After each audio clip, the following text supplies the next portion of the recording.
I remember her sitting in the kitchen in that home.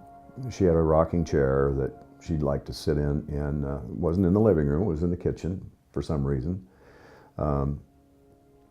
And she wore long, simple dresses, and was very quiet, didn't talk much.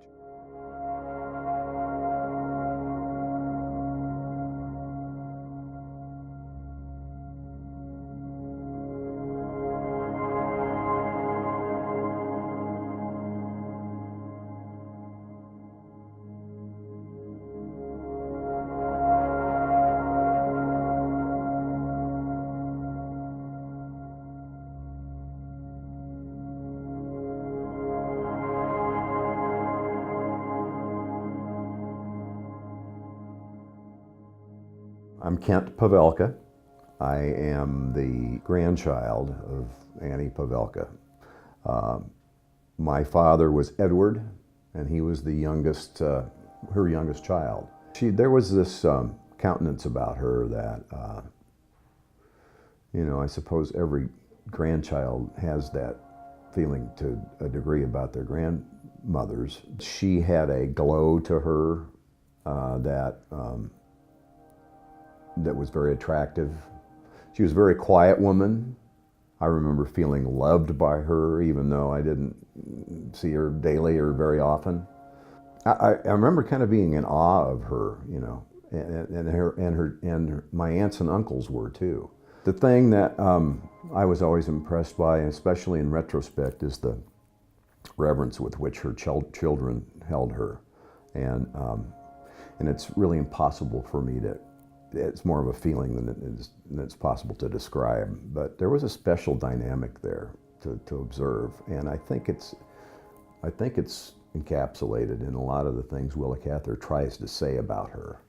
A lot of the information I have and what I can tell you is passed along through my father and his siblings, through trips to Cather country when I was a young boy.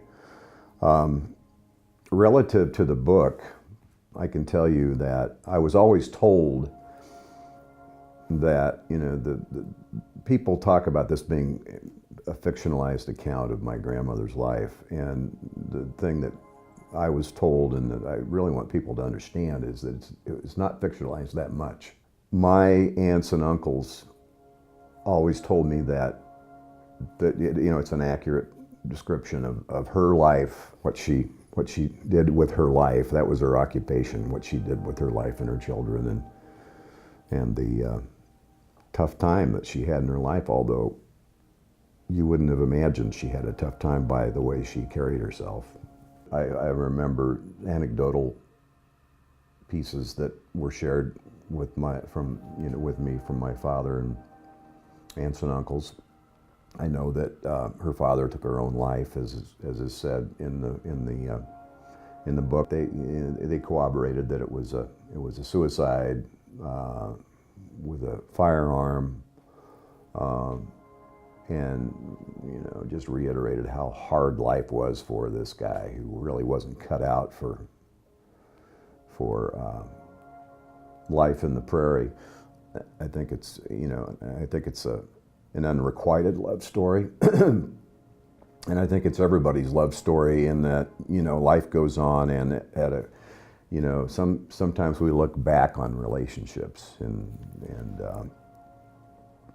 I think it resonates with everybody who's left someone behind they care about.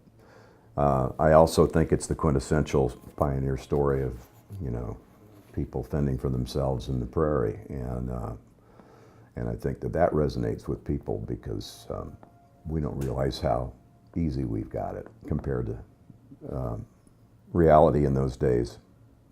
And I think that all of that is just written so well that you feel the experience through the words, and so that's why I think the book is so timeless and so good.